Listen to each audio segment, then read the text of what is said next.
बौद्ध धर्म भारत की श्रमण परंपरा से निकला धर्म और महान दर्शन है। ईसा पूर्व 6वीं शताब्दी में बौद्ध धर्म की स्थापना हुई है। बौद्ध धर्म के संस्थापक महात्मा बुद्ध है।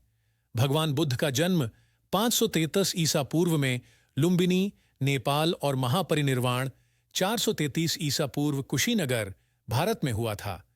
उनके महापरिनिर्वाण के अगले 5 शताब्दियों में बौद्ध धर्म पूरे भारतीय उपमहाद्वीप में फैला और अगले 2000 वर्षों में मध्य, पूर्वी और दक्षिण पूर्वी जम्बू महाद्वीप में भी फैल गया। गौतम बुद्ध नाम सिद्धार्थ गौतम बुद्ध जन्म 563 ईसा पूर्व लुम्बिनी, नेपाल मृत्यु 433 ईसा पूर्व कुशीनगर, भारत शादी राजकुमारी यशोधरा बच्चें, एक पुत्र राहुल, पिता का नाम शुद्धोदन, एक राजा और कुशल शासक, माता का नाम माया देवी, महारानी। बौद्ध धर्म की स्थापना 4वीं शताब्दी के दौरान गौतम बुद्ध का जन्म 563 ईसा पूर्व के समय कपिलवस्तु के निकट लुम्बिनी, नेपाल में हुआ था।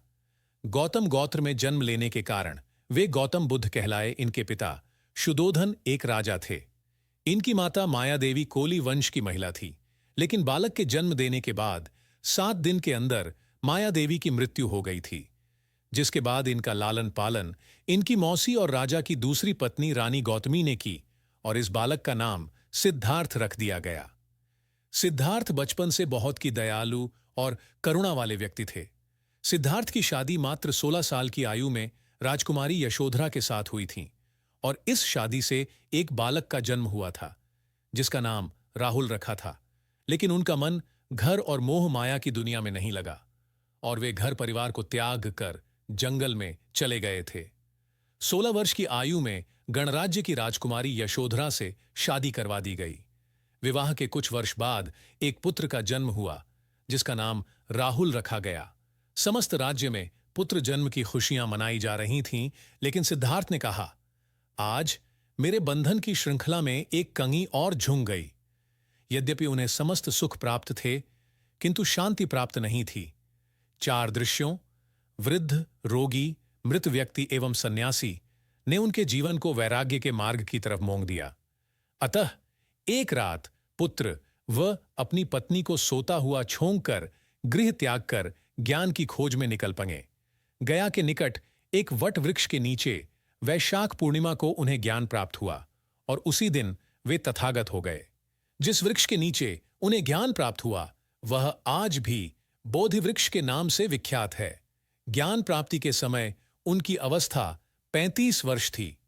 ज्ञान प्राप्ति के बाद तपस्सु तथा काल्लिक नामक 2 शूद्र उनके पास आए। महात्मा बुद्ध ने उन्हें ज्ञान दिया और बौद्ध धर्म का प्रथम अनुयायी बनाया। महात्मा बुद्ध की 80 वर्ष की आयु में 483 ईसा पूर्व कुशीनारा में मृत्यु हुई थी। बौद्ध धर्म के अनुयायी इसे महापरिनिर्वाण कहते हैं। बुद्ध की शिक्षाएं गौतम बुद्ध के महापरिनिर्वाण के बाद बौद्ध धर्म के अलग अलग संप्रदाय उपस्थित हो गए हैं, परंतु इन सबके बहुत से सिद्धांत मिलते हैं। तथागत बुद्ध ने अपने अनुयायियों को 4 आर्य सत्य, अष्टांगिक मार्ग, 10 पारमिता, पंचशील आदि शिक्षाओं को प्रदान किए हैं। 4 आर्य सत्य दुख। इस दुनिया में दुख है। जन्म में, बूढ़े होने में, बीमारी में, मौत में, प्रियतम से दूर होने में, नापसंद चीजों के साथ में, चाहत को न पाने में, सब में दुख है। दुख कारण तृष्णा या चाहत दुख का कारण है और फिर से सशरीर करके संसार को जारी रखती है। दुख निरोध। अष्टांगिक मार्ग बौद्ध धर्म के अनुसार चौथे आर्य सत्य का आर्य अष्टांग मार्ग है, दुख निरोध पाने का रास्ता। गौतम बुद्ध कहते थे कि 4 आर्य सत्य की सत्यता का निश्चय करने के लिए इस मार्ग का अनुसरण करना चाहिए। अष्टांगिक मार्ग सम्यक दृष्टि, 4 आर्य सत्य में विश्वास करना, सम्यक संकल्प, मानसिक और नैतिक विकास की प्रतिज्ञा करना, सम्यक वाक, हानिकारक बातें और झूठ न बोलना, सम्यक कर्म, हानिकारक कर्मों को न करना, सम्यक जीविका, कोई भी प्रत्यक्ष या अप्रत्यक्ष रूप से हानिकारक व्यापार न करना, सम्यक प्रयास, अपने आप सुधरने की कोशिश करना, सम्यक स्मृति, स्पष्ट ज्ञान से देखने की मानसिक योग्यता पाने की कोशिश करना, सम्यक समाधि, निर्वाण पाना और स्वयं का गायब होना, पंचशील अहिंसा, अस्तेय अपरिग्रह, सत्य, सभी नशा से